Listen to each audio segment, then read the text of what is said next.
Mia was only 4 years old, barely tall enough to reach the piano keys without a cushion. But there was something extraordinary about the way she touched them. Every time her small fingers pressed down, the room seemed to pause. Her mother, Liza, a single parent working 2 jobs, would often come home tired from the long shifts but stop in the doorway just to listen. One night, as rain poured outside and thunder rolled, Mia sat at the old, slightly out-of-tune piano that her grandfather had once owned. She closed her eyes and played a melody she said she had dreamed about. Liza stood silently behind her, tears forming in her eyes. The melody was hauntingly beautiful, far too complex for a child who had never been taught how to read music. "Mia," she whispered after a few minutes, "where did you learn that?" The little girl looked up, smiling softly. "I don't know, Mommy. I just feel it here," she said, pressing her tiny hand to her chest. That night, Liza made a promise to herself. She would find a way to share her daughter's gift with the world. Months passed. Mia began playing in small community events around Manila, at churches, local fundraisers, and even school programs. People would gather, expecting to see a cute child tapping random notes, but when she started playing, the entire room would go silent. Her music had something pure, something that felt almost sacred. One day, a video of Mia performing at a charity event went viral. It was filmed by a tourist who had visited Manila for a humanitarian mission. The clip showed Mia playing Beethoven's Moonlight Sonata, her little legs swinging from the piano bench. The tourist uploaded it online with the caption, "This child plays like she's seen heaven." Within days, the video reached millions of views. And soon, an unexpected message arrived in Liza's inbox, from the producers of Ireland's Got Talent. They wanted Mia to audition. At first, Liza laughed, thinking it was a scam. "Why Ireland?" she asked the person on the phone. The producer replied, "Because we believe talent knows no borders. And your daughter's gift deserves the world stage." It took weeks of paperwork, sponsorships, and help from generous donors in Manila who had seen Mia's story online.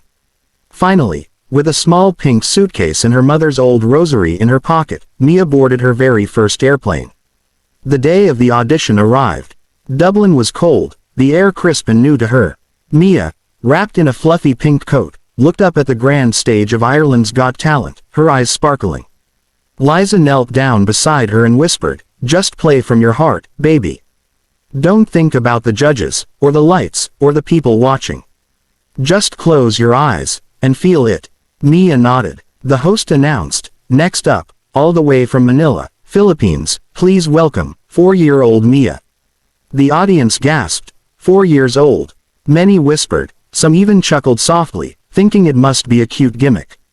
But then Mia walked out, calm and quiet, her hands barely visible over the piano keys.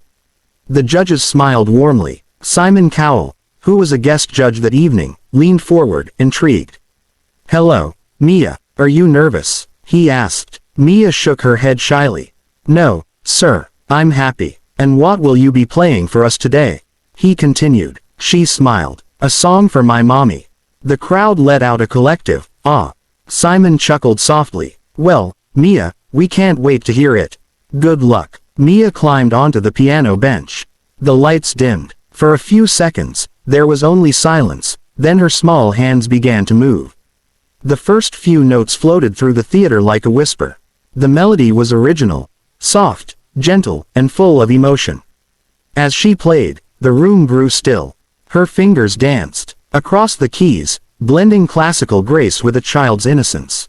It wasn't just skill, it was soul. Halfway through, her mother in the audience began to cry quietly.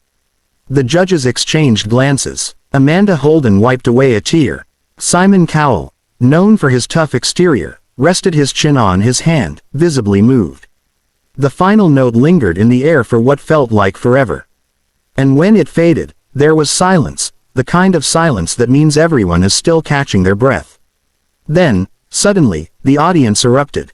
A standing ovation, cheers, applause, even shouts of "Bravo!" echoed through the hall. Mia looked confused for a moment, then smiled shyly and waved her tiny hand. Simon leaned into his mic. "Mia, I don't know what to say.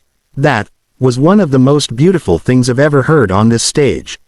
"You are a gift," Amanda added, her voice trembling, "You made us all feel something we didn't expect. You're only 4, but you played like someone who has lived 100 years." The golden buzzer moment hung in the air. Simon looked at the other judges, they all nodded. Then, with a smile, he pressed it. Gold confetti burst across the stage as Mia looked around in surprise. She turned toward her mother, who was sobbing with joy, and ran into her arms. That night, the clip of Mia's golden buzzer performance spread faster than wildfire. Within hours, millions of people around the world were watching this little girl from Manila who had brought Ireland's Got Talent to tears.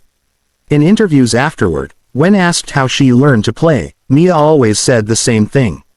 "I just listen to what my heart wants to say." She didn't just win the competition, she won hearts everywhere. But what touched people most was what happened after the show. When the producers offered Liza and Mia a contract for a world tour, Liza asked if they could use part of the proceeds to build a small music school in their hometown. A few months later, they did. In a quiet street in Manila now stands a small white building with a painted sign that reads, "The Little Keys School of Music." Every afternoon, you can hear laughter and the sound of children learning to play. And sometimes, if you walk by late enough, you'll still hear Mia at the piano, teaching other kids to find their own songs. Reporters would later ask her, "Mia, what do you want to be when you grow up?" She always smiled and said, "I don't want to grow up yet. I just want to keep playing."